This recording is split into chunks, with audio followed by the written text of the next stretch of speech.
Hirap pa umanhin na hindi ako naka-Pilipiniana at ako pa namang ang author ng Tropical Fabric Law. Kung hindi po nyo alam na meron po tayong batas na nagpapatupad ng paggamit ng lahat ng opisyales ng pamahalaan at mga staff ng gobyerno, 2003 sa aking unang termino po yung Philippine Tropical Fabric Law dahil ako po ang isa sa mga nag-advocate ng paggamit at pagtulong sa ating mga magsasaka dahil sa paggamit po ng pinya at ng banana fiber, tayo po ay nakakatulong sa pagbigay ng hanap buhay sa mga agricultural workers, lalo po sa Panay, kung saan po ako nanggaling sa Antique, yung mga taga-Iloilo at Aklan ako nakausap kanina. Anyway, dahil po ay hindi ko maakalain na ako ay maiimbita ngayon dahil personal at private trip. Pero ako ay lubos na nagagalak na naimbitahan ni Ray sa pagkasalong ito. At babati din kay Consul General Tess De Vega sa lahat po ng mga opisyales ng embahada natin.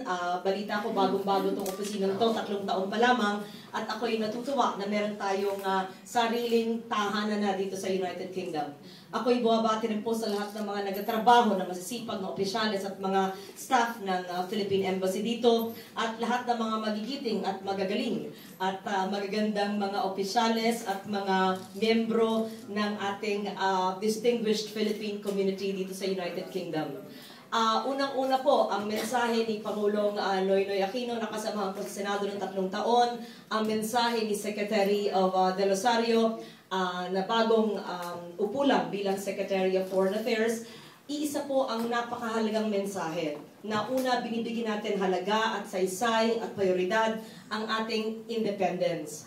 Ngunit itong 113th Independence Day celebration, bagamat mahalaga, ay dapat talagang isaloob po natin at bigyan ng lubos na halaga. Anong ibig ko po sabihin? Na our independence, our freedom, our rights, our freedom of speech, our freedom of expression may sometimes be taken for granted. Galing lang po ako ng isang makalimang buwan sa Burma, ang Myanmar. At hindi natin talaga, we will not be able to appreciate the importance of our freedom and our rights if we do not, if we're not confronted by situations or countries or citizens whose rights are curtailed. At doon ko lang po talagang nabigyan ng kahalagahan. Minsan, sometimes we take it for granted in the media or citizens associations, lahat po nagtutulong. Tayo ay libreng-libreng magbigay ng ating mga pahayag. Ngunit sa mga bansa, gaya ng Myanmar, gaya ng Burma, hindi sa ako'y naghihimasok sa kanilang internal affairs, we see the difference and really value the importance of our liberty and the importance of our freedom of expression. And so on this Independence Day, let us look back at all the bravery, the courage that our leaders who have brought forth this independence more than 100 years ago. And let us relish this independence and these freedoms and really protect it vigilantly. But maybe one additional message is, hindi po sapat na tayo ay may mga karapatan, na tayo ay may kalayaan.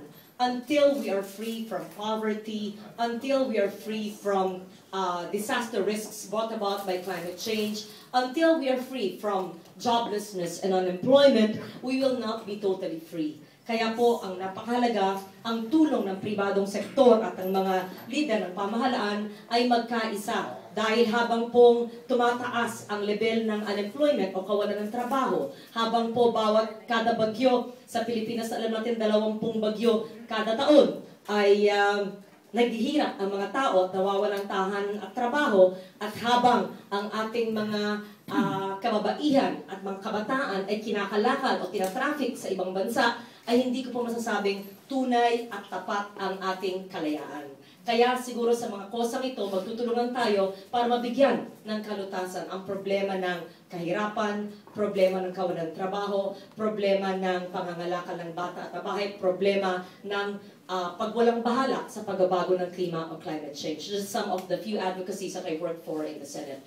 So on this occasion of 130th Independence Day celebration, I laud the Philippine Embassy here in the United Kingdom. I also laud and honor, in a way, the Filipinos who live abroad and work abroad and really sustain the Philippine economy. Maraming salamat po sa ating lahat.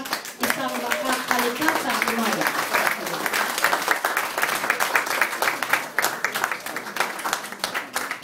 Dahil dahil bago po ang ating library, I think I was able to give you before a personal copy. Not yet, but this is for the embassy. Ito po ay isang aklat na pinublish po ng United Nations, ISDR, International Strategy for Disaster Reduction, tungkol po sa ating advokasya laban sa climate change. It's called Redefining Development. 1 minute, you may ask, why do you say redefining development? Because I believe that the many decades of development have not brought us where we want to be. We must bring everything back to basics and back to nature and therefore redefine development. So I give this to Sergey de Ferre Katapang for the Library of the Embassy. Thank you.